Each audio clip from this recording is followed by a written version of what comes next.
23 सितंबर 2024 को गाजियाबाद में एक समारोह में अपने आप को यति कहलाने वाला ये स्वामी नरसिंहानंद, इसने अपने भाषण में ये कहा कि आने वाले दशहरे के दिन रावण का दहन ना करते हुए हमने मोहम्मद का दहन करना चाहिए, नौज़ बिल्लाह।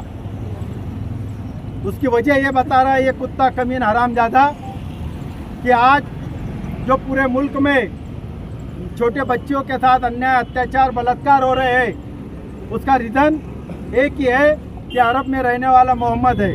ये कमीन कुत्ते को ये पता नहीं है कि 1450 साल पहले हमारे हुजूर पाक सल्लल्लाहु अलैहि वसल्लम जब आए इस दुनिया में तो उन्होंने सबसे पहले ये करा कि जो लड़कियों को जिंदा दफनाया जाता था वो उन्होंने प्रथा बंद करी। और ये कुत्ता बोलता है कि जो कुछ बलात्कार हो रहे हैं उसको रीज़न हमारे मोहम्मद सल्लल्लाहु अलैहि वसल्लम है। दूसरा ये इल्ज़ाम लगा रहा है कि आज जो भी मर्डर और जो भी अन्याय अत्याचार हो रहा है उसके लिए जिम्मेदार हज़रत मोहम्मद सल्लल्लाहु अलैहि वसल्लम है, नौज़ बिल्लाह। उसके खिलाफ गाजियाबाद में भी एक केस हुई, दूसरी केस हमारे महाराष्ट्र के ठाणा जिला में मुमरा के पुलिस स्टेशन में हुई। और अभी हम चाहते हैं कि ये केस जलगांव में भी हो ताकि इस कुत्ते को समझे कि हज़रत मोहम्मद सल्लल्लाहु अलैहि वसल्लम किसी मुसलमान के लिए नहीं, पूरी कायनात के लिए आए थे, पूरी कौम के लिए आए थे, पूरे समाज के लिए आए थे, मानव कल्याण के लिए आए थे। और उन पे इतनी घिनौनी इल्ज़ामात लगा रहा है। जिनकी हिम्मत इसलिए बढ़ रही है कि रामगिरी महाराज हो, नितेश राणे हो और अब ये तीसरा हमारा नरसिंहानंद हो। इसलिए हम गवर्नमेंट से आज ये अपील कर रहे हैं कि इनको इमीडिएट इन पे एक्शन होना चाहिए, इमीडिएट कायदा बनना चाहिए कि जो कोई हमारे हज़रत मोहम्मद सल्लल्लाहु अलैहि वसल्लम के बारे में गैर लफ्ज़ बोलेगा हम उसको छोड़ेंगे नहीं, बख्शेंगे नहीं। आज हम हिंदुस्तान में रहते हैं, हिंदुस्तान के कायदे को मानते हैं, हिंदुस्तान के संविधान को मानते हैं, इसलिए हम कायदेशीर लड़ाई लड़ रहे हैं, वरना फिर हम जैसे को तैसे भी कर सकते हैं। इसलिए हम आज चेतावनी दे रहे हैं कि अगर उस पर जलगांव में गुना दाखिल नहीं होता है, उसको अटक नहीं होती है, तो फिर हम यहाँ पर साखड़ी उपोषण को बैठेंगे और वो बहुत जल्द हमारा डिसीजन होगा जिसमें पूरा जलगांव जिला हाजिर रहेगा। और जब तक उसको अटक नहीं होगी ये पूरा रोड का बंद रहेगा। हम संविधान तरीके से लोकशाही मार्ग से वो आंदोलन करेंगे। ये पूरा हमारा एकता संगठन का निर्णय है और इंशाल्लाह निर्णय की अमलबजावनी हम बहुत जल्द करेंगे। अल्लाह हाफिज़। अल्हम्दुलिल्लाहि रब्बिल आलमीन वस्सलातु वस्सलामु अला सय्यिदिल अंबिया'i वल मुरसलीन अम्मा बाद फ़अऊज़ु बिल्लाहि मिनश शैतानिर रजीम बिस्मिल्लाहिर रहमानिर रहीम। आप लोगों को पता है कि यहाँ पर हमारा जमा होने का मकसद क्या है। ये कई अरसे दराज से बात चलती आ रही है। पहले रामगिरी ने अल्लाह के महबूब सल्लल्लाहु अलैहि वसल्लम की शान में नाज़ेबा कलिमात कहे, उसके बाद नीतीश राणे ने फिर जसारत की और अब उसके ऊपर बढ़ करके नरसिम्हा आनंद फिर बोल उठा।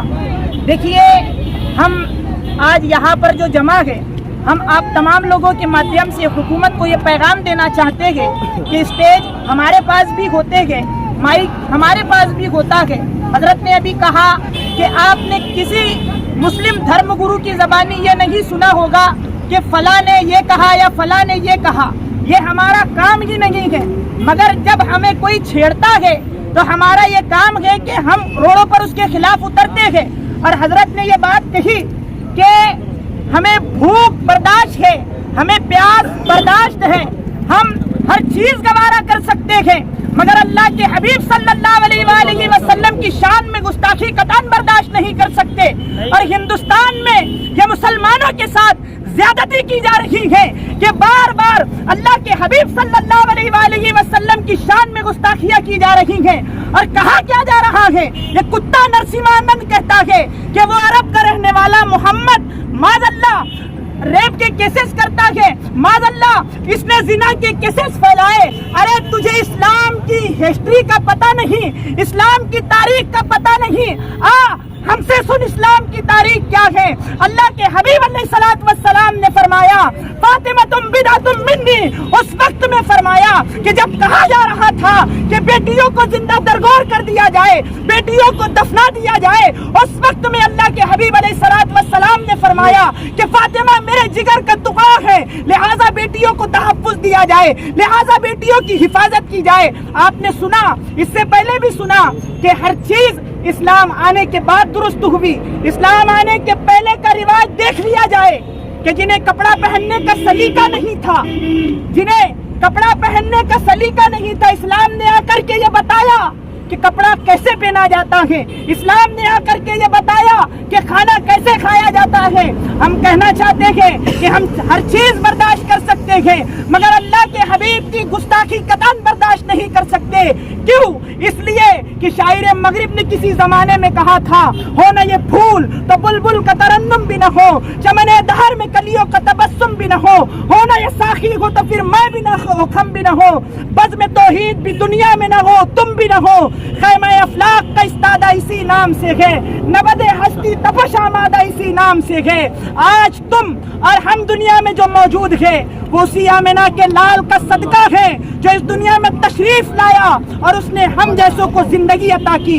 मेरे अजीज तो मैं नहीं कह सकता क्योंकि ये नुत्फे नातहकीक है, हराम की पैदावार है। जो हराम की पैदावार होगी वही अल्लाह के हबीब की शान में ऐसी गुस्ताखियां करेगा। जो नुत्फे नातहकीक होगी, जिसका बाप एक नहीं और जिसकी माँ एक नहीं होगी, वही ऐसी शान में गुस्ताखियां करेगा। लिहाजा हम आज मीडिया के माध्यम से, जलगांव मुस्लिम एकता संघ के माध्यम से ये ऐलान करना चाहते हैं कि जल्द अज जल्द इस पर कार्रवाई की जाए, जल्द अज जल्द इसे अटक किया जाए। अस्सलामु अलैकुम रहमतुल्लाहि व बरकातहू।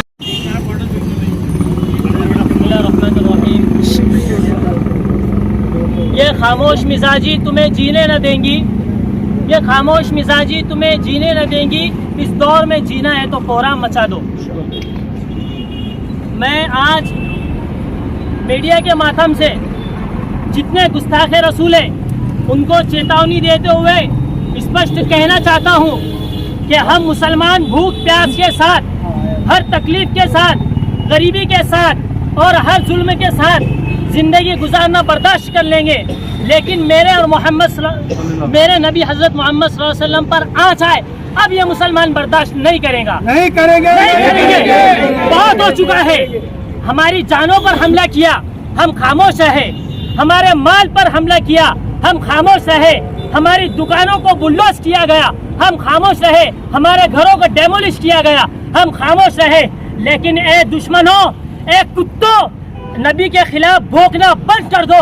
अब नबी के जियाले जो है खड़े हो चुके हैं।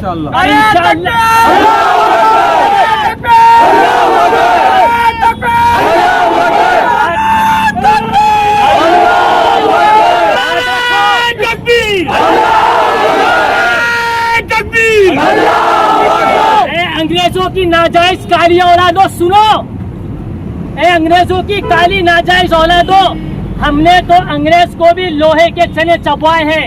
तुम्हारी क्या औकात और हैसियत है? मेरे नबी ताजदार मोहम्मद मदीना ने तुमको जीने का हक दिया, तुमको जीने का सलीका सिखाया, तुमको हर चीज का सलीका सिखलाया, तुमको खाने पीने का तरीका सिखलाया, और तुम मेरे पैगंबर साहब पर टिप्पणी करते हो। तुम्हारा क्या हक बनता है? एक मिसाल पेश कर दो पूरे इंडिया में कि हमने तुम्हारे किसी धर्म गुरु पर आँच उठाई हो, आँख उठाकर या कोई अनाप शनाप पका हो। एक मिसाल पेश कर दो, या किसी एक मौलाना ने या किसी एक मुसलमान ने तुम्हारे धर्म के खिलाफ बोला हो। क्यों? हमारा मजहब नहीं सिखाता, तुम्हारा सनातन धर्म सिखाता होगा, लेकिन मुसलमान और इस्लाम धर्म कतन ये नहीं सिखाता। इस्लाम तो मोहब्बत और एकता का पैगाम देता है, अमन और शांति का पैगाम देता है। लेकिन अगर तुमको अमन और शांति के साथ जीना नहीं आता तो खुले तौर पर मुसलमानों को कह दो कि हम इस मुल्क में अमन और अमान के साथ नहीं रह सकते। तो फिर मुसलमान इंशाअल्लाह अगला इक़दाम भी जानता है, और हम इंशाअल्लाह हम करीब, मैंने जैसे पहले बताया, हर चीज़ बर्दाश्त कर लेंगे, लेकिन मेरे ताजदार मदीना के खिलाफ एक कतन लफ्ज़ बर्दाश्त नहीं करेंगे कि ये जान दी भी उसी की थी। हक तो यह है कि हक अदा नहीं हो सका।